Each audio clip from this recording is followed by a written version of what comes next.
Previously on the making of a Sire. We came back into the trials of the Rainbow Futurity with super high hopes. And then we have political royalty. Cyber attack is now gunned it, and cyber attack lights out in the 12. It's episode 3. When Mrs. Connie decide to buy the horse, and Chris say she want to buy the horse no matter how much he's want to go. I was like, damn, this want to be a lot of pressure for the trainer and for the rider. But when I see it was 400,000, I was, it's going to be a little pressure. But you know, I when I saw it in the barn, I was like, he can make him back. The expectations are high because not only have we spent a lot of money on this horse, not only does he come from a superstar family, but he has the fastest time. Actually, I don't like to have the fastest time because then that's just weight on your shoulders. Expectations are too high. Try to keep everybody to stay in the boat and not get too high or too low. In fact, even if I see a horse work really good, I try not to call my owner and say, man, you've got a runner, because it just causes too much pressure. So I try to keep kind of even keel, but there's nobody that gets more nervous than I do. I don't think. My heart jump out of my chest. And if a trainer or owner or jockey doesn't have those feelings, then they're in the wrong business. But there's nothing like qualifying for those big races and knowing that you have a chance. That's the key, or the thing that gets you. Sometimes we qualify and you're like 9th or 10th fastest time, or even 5th, and you got lucky and you got in, but you know really deep down inside probably you can't win it. When it gets tough is when you know you can win a $2 million race or a $1 million race, and you know you have the horse. And then everybody expects you to win. Managing all of that, pretty difficult.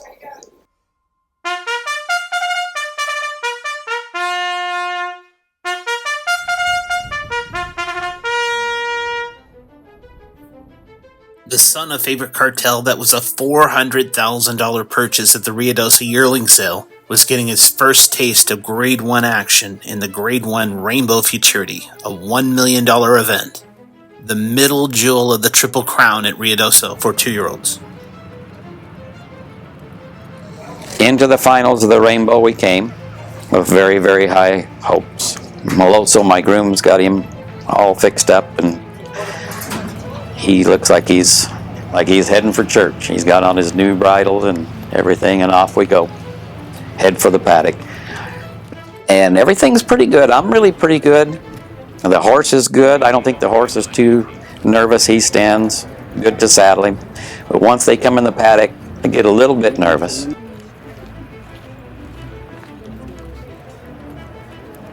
We get him saddled and headed towards the track. There's a lot of hype, cameras and people and stuff like that, and none of that bothers Cyber.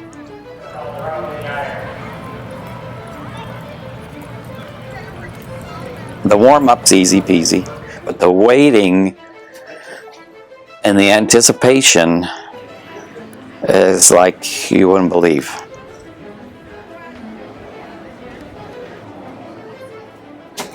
You want them to stand good, but we've all seen horses act up and get scratched and this, that, and the other, and so you're just sitting there, fingers crossed, hoping that everything's good, you know.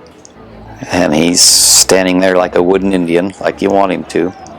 We ask a lot. We ask him to stand like a wooden Indian, but leave like a rocket. That's a lot. It's a double-edged sword. He breaks.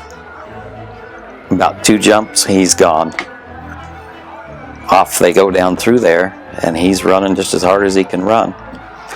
And right at the end, he started to veer out a little bit, which I thought was uncharacteristic. And the finish line comes and we end up second.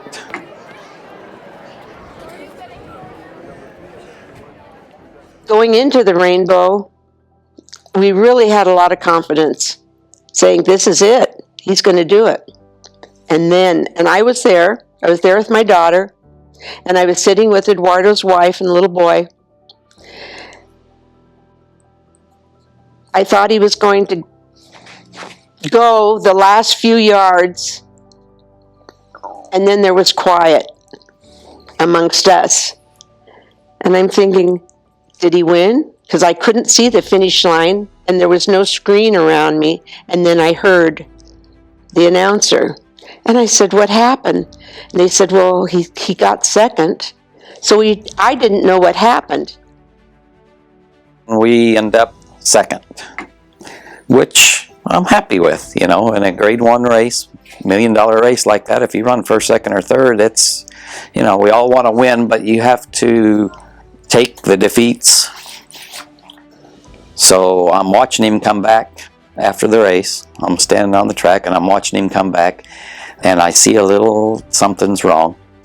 And when he gets to me, I can see that he's grabbed a quarter.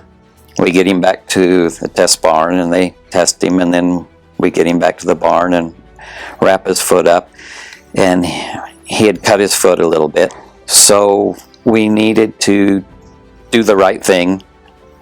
And the right thing was we played it day by day, but we healed his foot up, because that's what the best thing for the horse would be. I have to honestly say, I wasn't disappointed. And Chris was pensive about the decision. And again, I put it in the hands of the Lord. You're gonna show us what he needs to have time-wise as far as recovery. And Chris said it was touchy.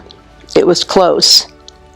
And he said the worst thing he did not want to happen was have the horse be defeated by his injury. In other words, take away his will to want to win. And I think he's the type of horse that wants to win.